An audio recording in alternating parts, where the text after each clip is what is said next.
Good afternoon, everyone. It's great to see everybody on a snowy, cold New York day, but it's beautiful out, and I hope you've been outside. And I feel like New York is not New York without at least one big snowfall. So thank you, everybody. So we are excited for our next installment today of Espresso with Carlo.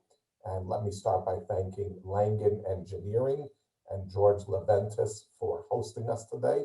George, thank you. I hope you are enjoying your nice, cozy office today in this snowy day.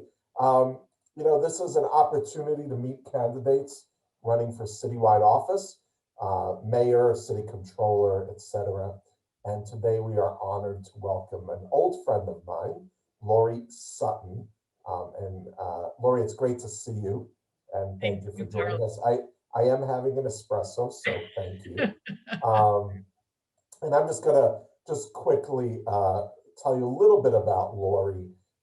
She is a retired Brigadier General for the U.S. Army. She served as the Army's highest-ranking psychiatrist, and then as well as Commissioner of the New York City Department of Veterans Affairs, which is when I met her a couple of years ago when I was still at the Brooklyn Chamber, more than a few years ago, actually.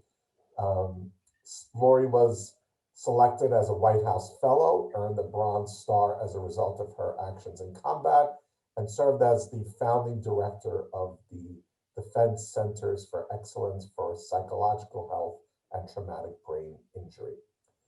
She has expressed support for fostering sustainable economic development and recovery. I know all of us are going to want to hear about that. Reimagining K-12 education, ensuring accessible healthcare through creating a strategy for public health preparedness, developing affordable housing in all neighborhoods. Loree is an advocate for comprehensive immigration reform and establishing national, regional, public, private, and community partnerships to modernize New York transit. So with that, Loree, it's great to see you. The floor is yours, and then we'll take some questions and chat a little bit. Well, thank you so much, Carlo. And I have to tell you, that's just one of the most comprehensive and kind introductions I've gotten. You really did your homework, and I appreciate that. Thank you. Great to be with you, and such an honor at this time in New York City's history to be in the mix, putting my voice out in the public sphere, and really running for mayor of our great city to bring leadership, sanity, and common sense to our recovery and beyond. You know, my bias, particularly after those nearly 30 years in the military, is, safety first. It was drummed into me as a lieutenant, and it's become part of my DNA. And it's certainly, whether in the work that I do with brain injuries and my field of psychiatry, knowing that for each of us, none of us is our best self unless and until we both feel safe and are safe. Well, that's true in our city as well. And we know now that, the Partnership for New York City did a really great report last year, a call for action and collaboration. And in that, 70% of workers describe themselves as being either being concerned, agreeing that they were concerned, or agreeing very strongly that they were concerned about their public safety in returning to work. And at that time, only 10% of our workers, office workers, had come back, but it was projected 40% would by the end of the year. Well, that hasn't come close to happening, particularly with the resurgence of COVID and with the, continued resurgence of gun violence and other violent crimes. So the foundation for my platform really rests on restoring public safety, opening up for business and public health. Beyond that, we can then talk about the city's new value proposition, which absolutely construction is at the middle of that. And I go back, Carlo, to our meeting, not only at the Brooklyn Chamber, but several years ago, you all had a great luncheon where you honored non-traditional construction jobs for women, and particularly the veterans' helmet to hard hats. Love helmets to hard hats. So I'm really delighted to be here. Just ask me anything. All right, good. And I'm actually on the board of Helmets to Hard Hats, and I love that organization. It's And so great. obviously, Gary LaBarbera is very, very much a founding driving force of that, as he is in everything.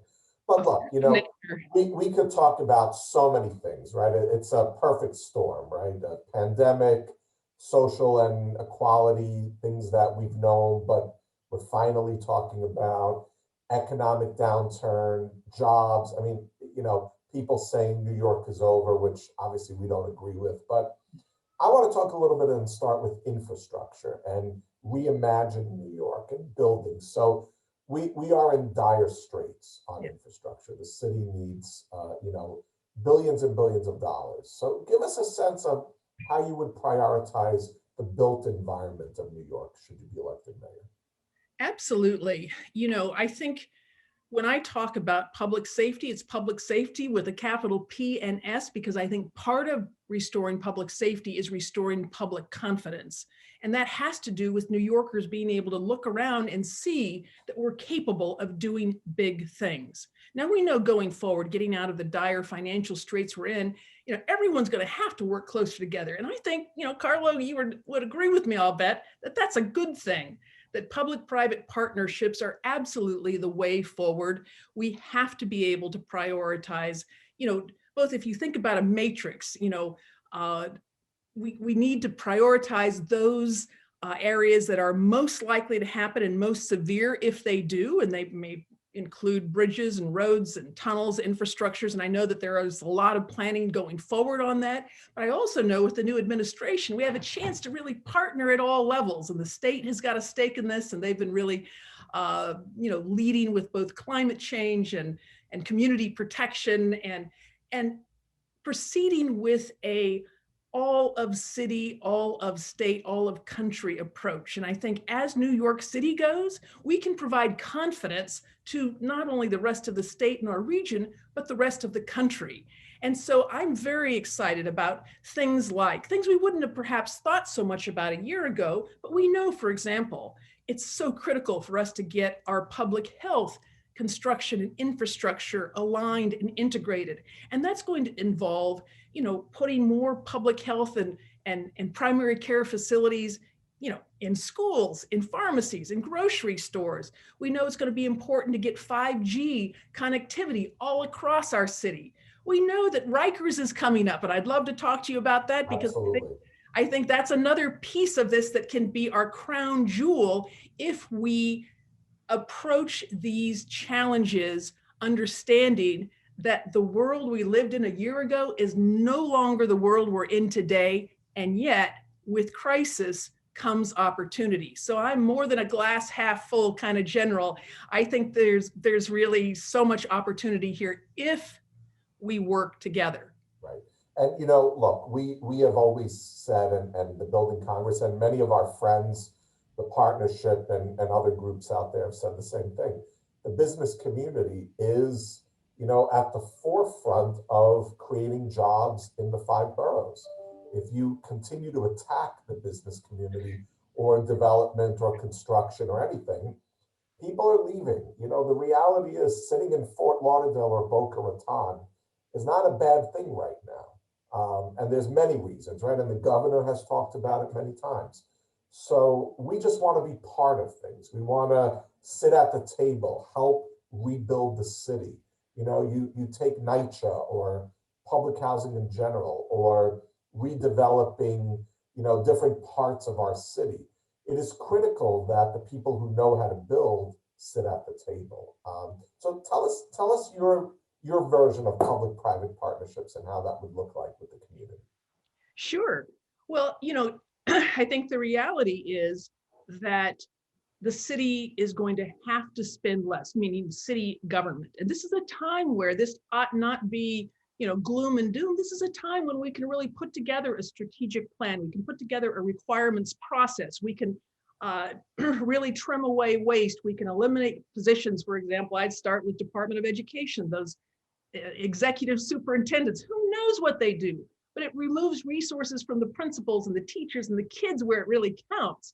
So I think that, for example, when we look at education, that's a great place to start, because whoever the next mayor is, she's going to have her hands full. And she has a sacred trust in ensuring quality education that reaches every single one of our kids.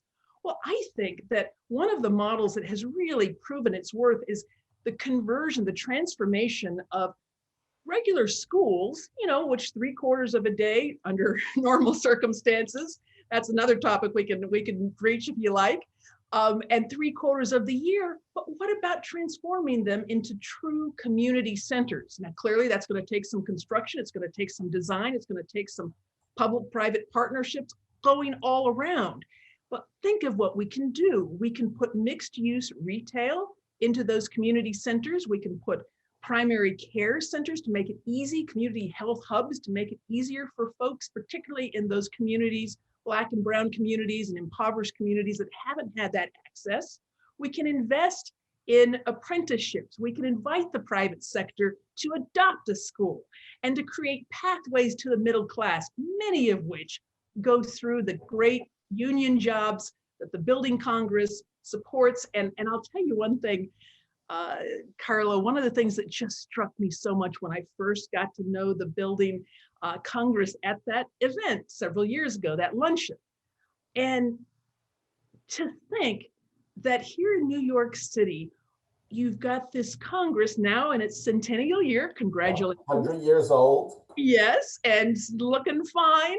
But to bring together the unions, the architects, all of the trades folks, the developers. I mean, it's just a phenomenal. I mean, your organization, I think, lives and breathes what it is to be in productive and constructive partnership. Let me say one thing about this, because I don't think we've had a chance, Carlo, to talk about this since I threw my hat a little over a year ago now.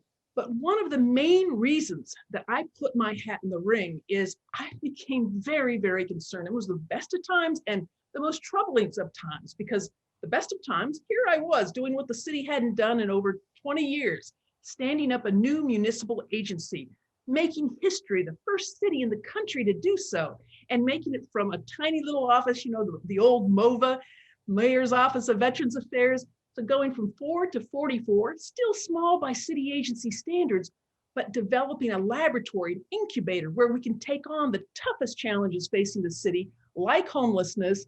And we did. The only bright spot in the city's homelessness front the last several years has been with veterans homelessness. We can come back to that though. What was troubling to me during that time is, as I saw, for example, when AOC was elected and, sort of a shock to the system, and some said, well, this is just a fluke. And I listened carefully, and I watched career politicians who abandoned their entire career relationships with industries like real estate, with their relationships with wealth and the wealthy. And all of a sudden you had this demonization and this polarization and this disrespect and even disdain.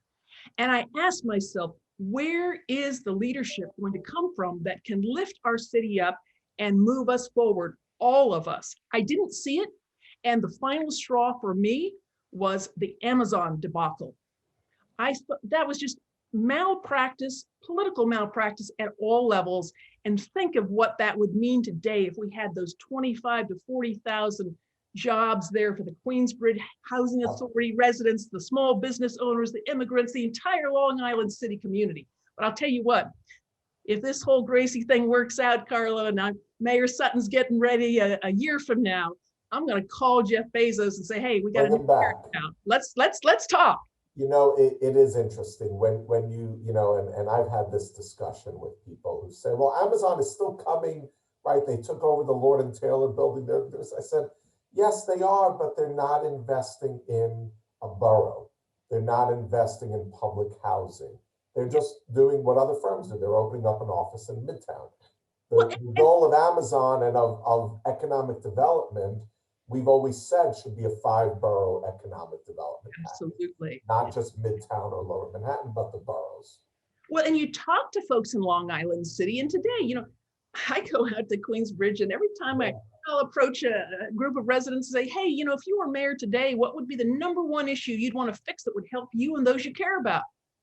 Amazon. Yeah, they were And excited about the jobs and the opportunities and the yeah, schools and the and as I apprenticeship said, we programs. were talking to them. The unions were talking to them. We were negotiating. We were making progress. And then, there you go. But, But that was the it's last interesting. straw. I think, when you talk about public-private partnerships, I think the one success story has been the East Midtown rezoning.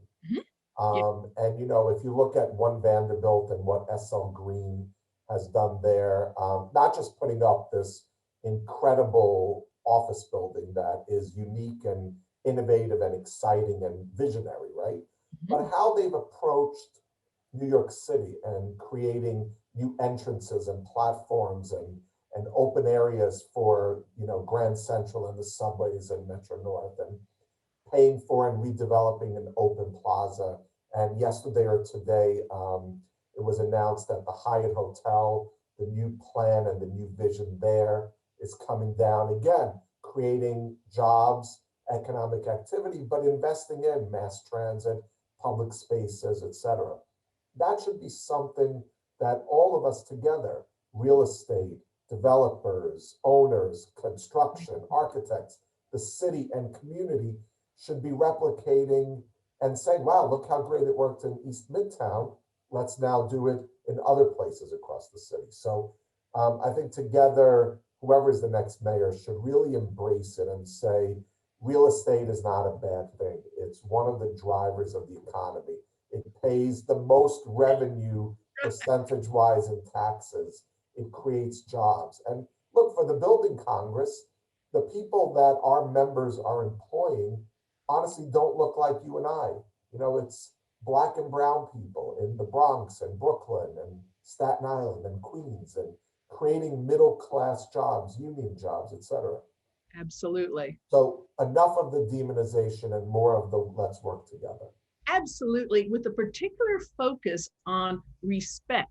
Respect is a two-way street. Every voice should count. And I think early engagement with communities who will be affected both positively and perhaps in their view being averse to change or having had bad experiences with government or even the private sector, they may be a little wary up front. But it's all about relationships. And I think that the next mayor is going to have to forge productive, positive relationships that then can forge partnerships that are based on respect and return on investment. Agreed. So, you've been obviously a staunch supporter of veterans and getting veterans back to work when they come home. Give us a sense of how you would transform your administration into looking at, all sectors, whether it's, people on welfare, veterans, women, whatever it is. How are we going to get everybody jobs? How are we going to put people to work? Yeah. Well, it's interesting, Carlo. Veterans issues are New Yorkers issues, are veterans issues. So Right. for those 5 years, I was so blessed to be able to deal with every single policy issue that came through City Hall, came through the City Council that was part of the public debate. And so whether it was employment or entrepreneurship or education or healthcare or mental health care, including, with our homelessness work, we did very well in essentially ending chronic veteran homelessness. And we started to look then at the supply side and to look at opportunities using the New York Land Opportunity Program to work with, building owners. It started out, as you know, with mainly decommissioned churches, but there's been a real movement afoot that started in North Virginia. We brought those folks up here. They took an old American Legion, your 1950s version, and they were able to convert that into a mixed use, multi-level resource center with housing, with resources for veterans. And I think that this is something that we can generalize to the city at large. So for example, I was talking with a nonprofit leader just this week who is very excited about what's happening in the city. He and his organization, they're piloting a diversion program right now, which it's small in scale. It's linked to the precinct. So you have, the cops working with the communities and the advocates, and you're really helping formerly incarcerated individuals come back, get a new lease on life, get some skills going, get their addiction treated, get whatever it is that they need to get back on track. But you think about how that then could be a model that we could expand throughout the city, that rather than having big, huge shelters, which cost a ton of money and which, a lot of homeless people just, they've been traumatized, their stuff's been stolen. They just don't want to do that. But if we were able to link this to the precincts throughout the city, yes, it would create the need for some renovation, for some new construction, for some design to make it part of the community, but it would also give the community a chance to really integrate with its most vulnerable citizens and have a role in their recovery. I am very excited about this. Another project, and by the way, I don't think he'd mind if I told you this is Eric Rosenbaum with Project Renewal. And one of the things they're working on is they're also working on a communal pod conversion of some excess commercial real estate that can really be flexible and adapted students and seniors, where you've got a common living area, separate bedrooms, but really an opportunity for people to come together and really break the cycle of the social isolation that has been so deadly for so many for too long. So I think whether it's, there's no one size fits all, but if you think about the opportunity with the excess hotel space now, we don't want to use all of that up, and we don't want to, cut the legs under from our recovery with tourists coming back. But for sure, we can find the right balance between converting some of the excess hotel space into 3/4 single occupancy rooms, which a lot of the homeless men really, really prefer, or other kinds of configurations. We can also go to large apartments, and we can reconstruct and design those to form smaller apartments for more people. We can look at tiny houses. That's going to require some rezoning, of course, but that's a whole process. I have to say, I'm very grateful to the city council and to the speaker for the work that they've done on their recent document that's really starting this debate in a very rigorous and organized way to bring some sanity to our zoning, our planning, our just the whole process by which we approve land uses. And particularly in this moment, we have an opportunity to get NYCHA back on track. It used to be the crown jewel in the nation for public housing. We have the opportunity to make the most out of our existing real estate by converting it, as I've talked about, and transforming it. We have an opportunity to, how would you put it? Kind of like a barn raising, to meet with community groups all around this city and to enlist their ideas as well. We know a few of the things that need to change. I mean, for example, it makes sense to establish and construct new housing, mixed use developments that are aligned with the transit corridors, so that also helps us with green industry and sustainability and clean energy and all that goes with it. It also makes the city more affordable. But I'll bet you if we asked the question, we would get all kinds of ideas, bringing in the faith community as another community partner. But I'm just so excited at the opportunity that this crisis, which none of us would have asked for, but given that it's here, you're absolutely right. This is a time for New York City to shine, to show that we got our groove back and build back, as President Biden says, better than ever. I agree.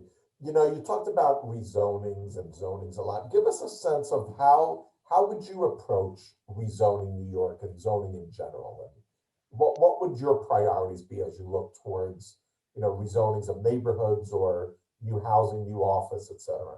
Sure.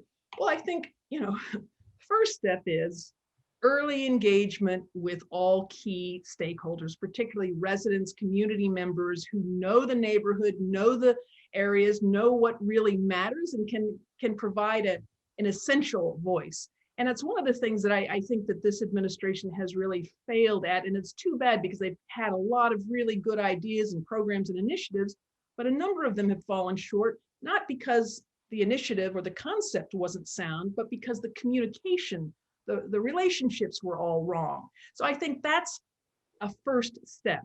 I think the role of community development corporations, I think that's a really important vehicle for being able to support rezonings and developments in communities that are desperately needed.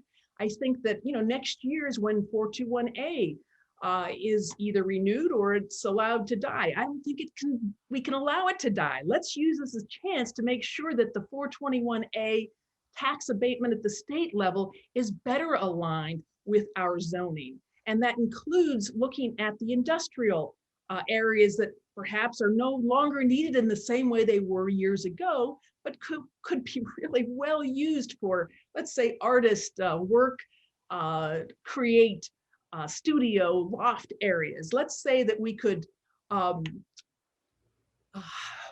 we could change the existing practice within the city council that allows one council member whose district the proposed development is in to, you know, put the kibosh on the whole thing. I think that makes no sense.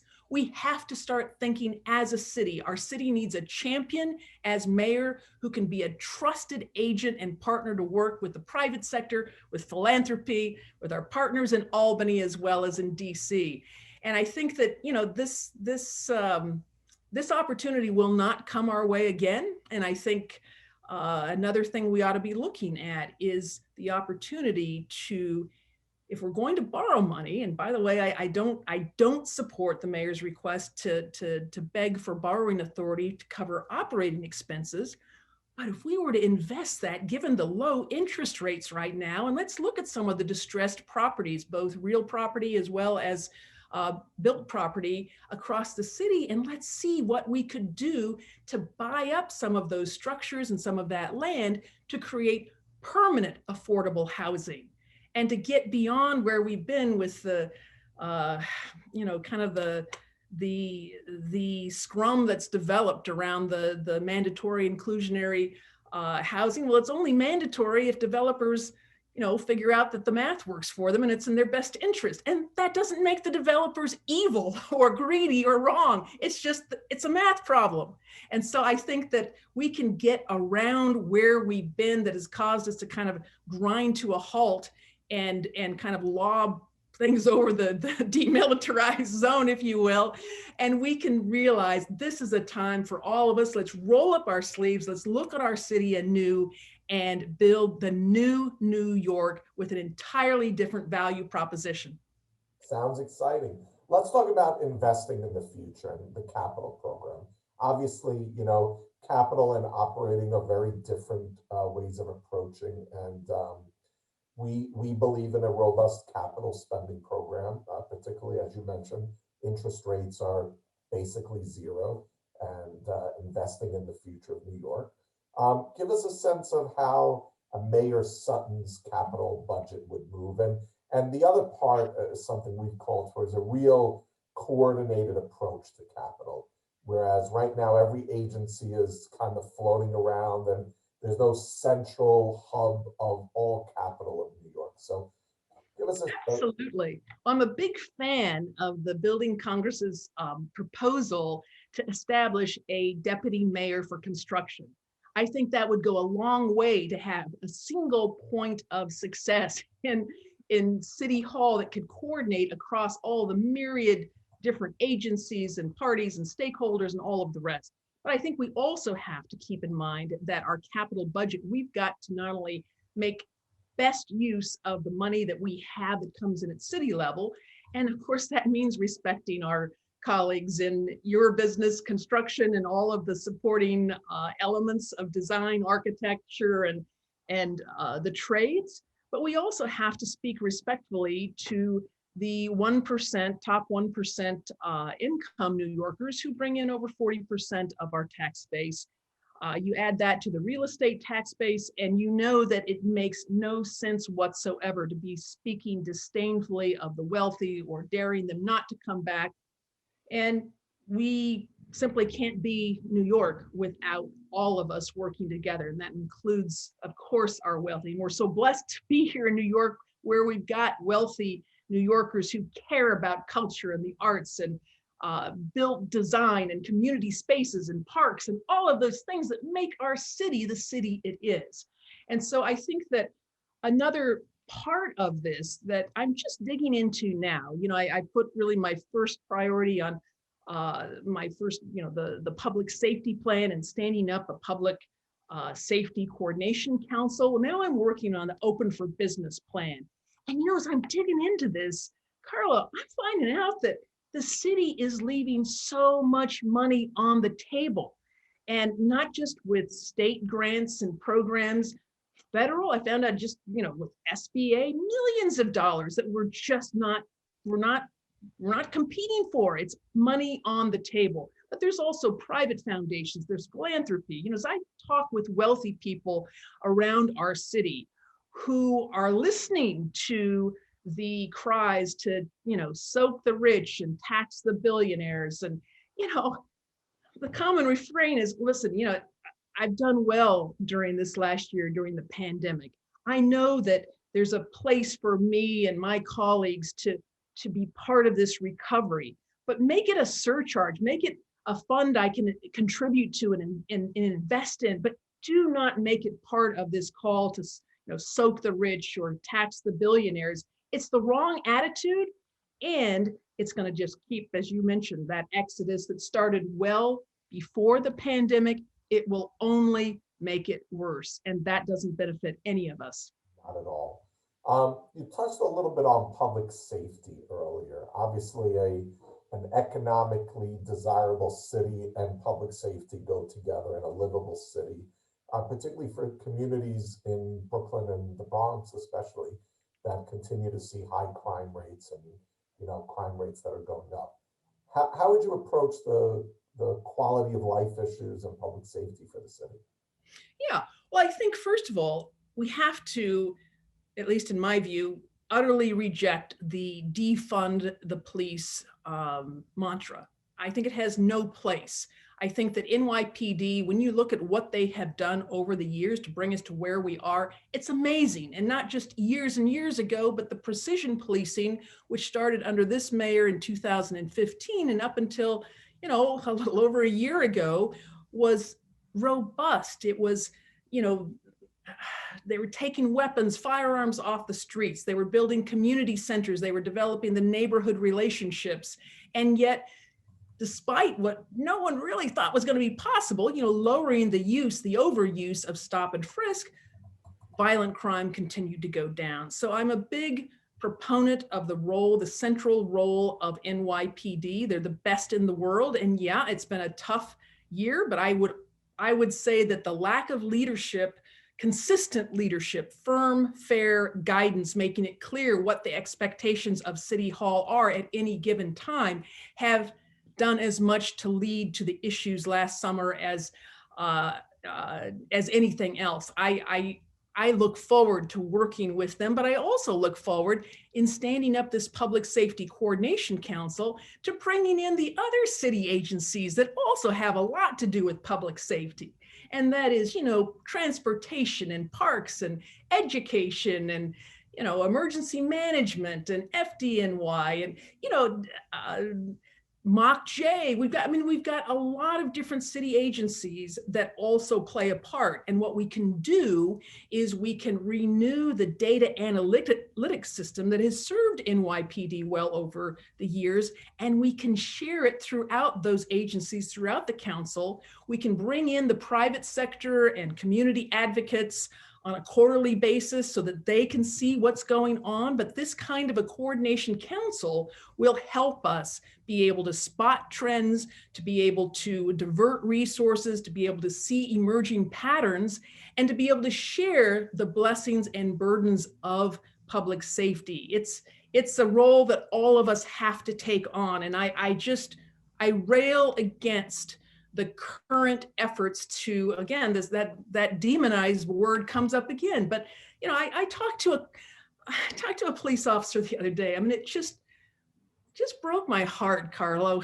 And he said that he had gone to a healthcare clinic. I won't name where it was, but when he checked in at the front desk and they saw that he was a police officer, the person at the front desk said, we don't we don't want to serve your kind.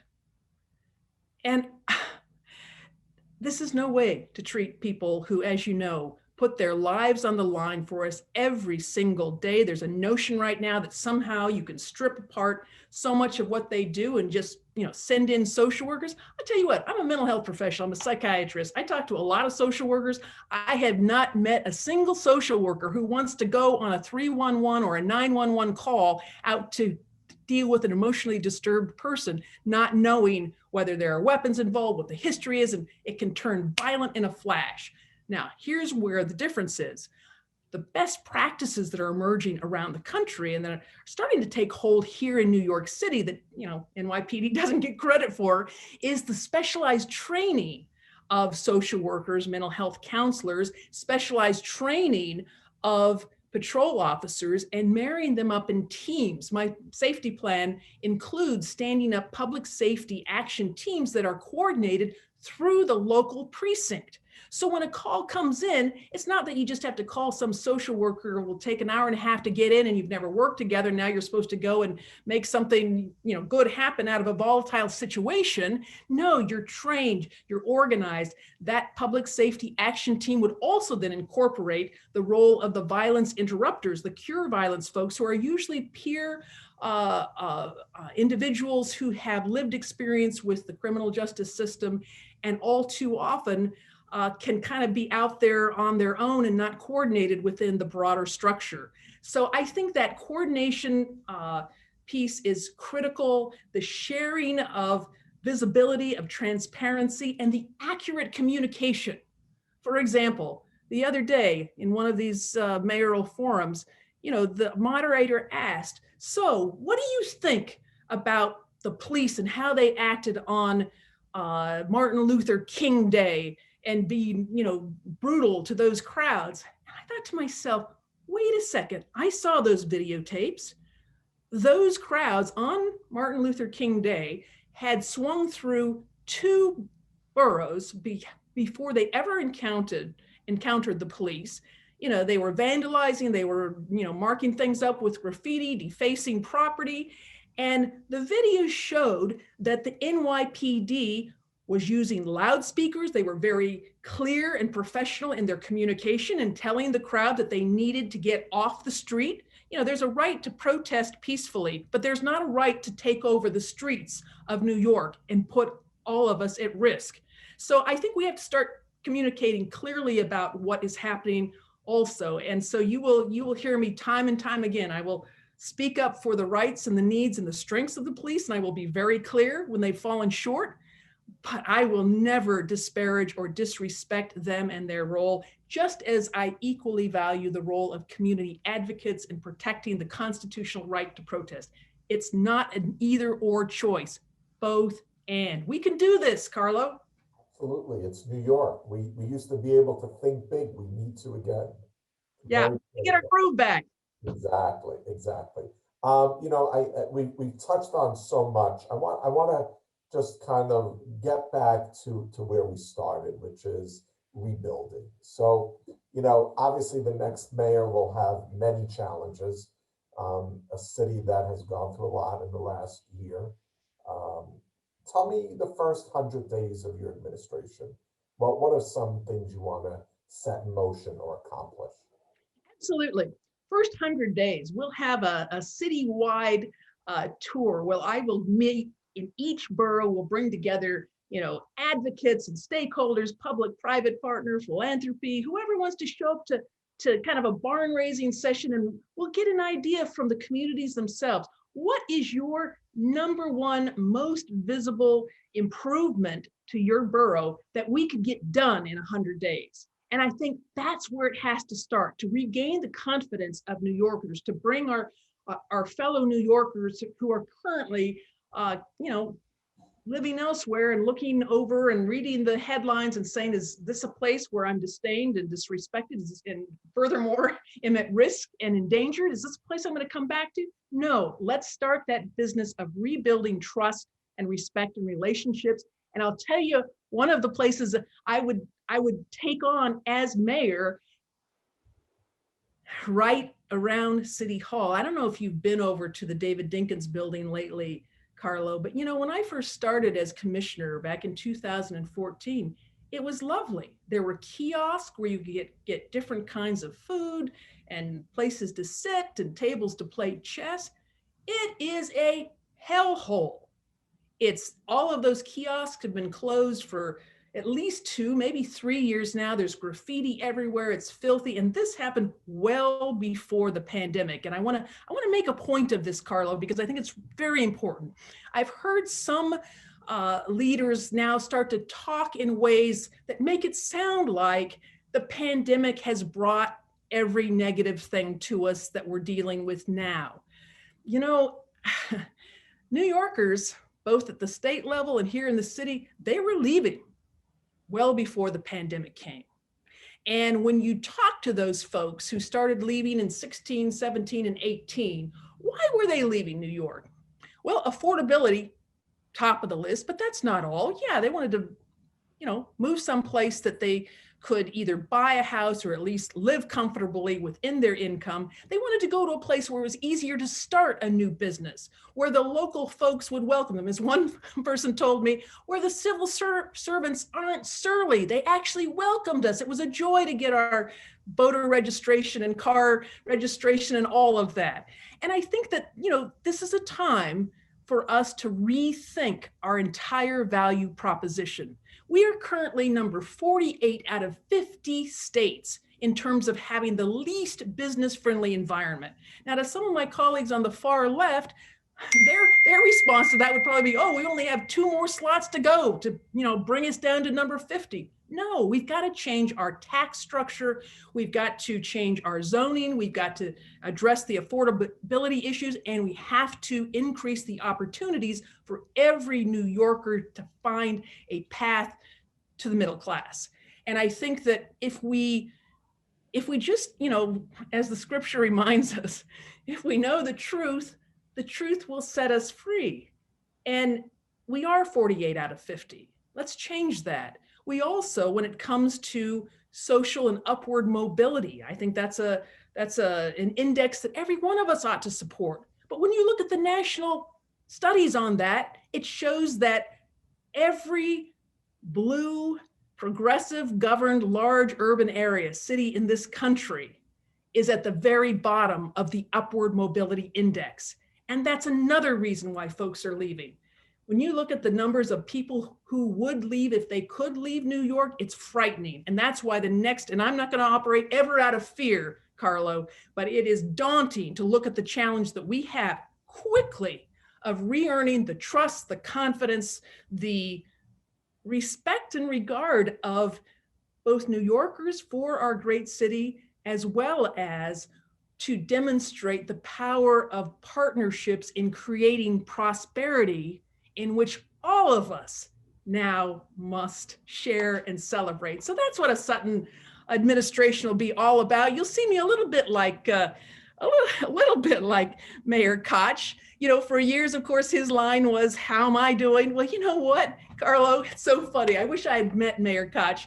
But for years now, since I was a lieutenant, I've gone to my troops and units and said, "Hey, gang, how are we doing?" So that'll be the latest iteration of the Koch spirit of New York. One thing that Koch always said, and some of our viewers will remember this, is whenever he saw cranes up in the sky, he knew New York City was moving forward. And we want to continue to see cranes. And by the way, not just in Midtown, but all across the borough. All across. And really rebuilding. So, Loree, this has been a lot of fun.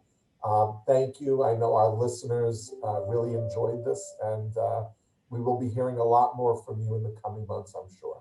Look forward to it. Thanks so much, Carlo. Take care. Leventis and Langen, thank you for sponsoring us. Stay tuned for our next edition of Espresso with Carlo. Go out and enjoy some snow fun. Bye-bye. Bye now.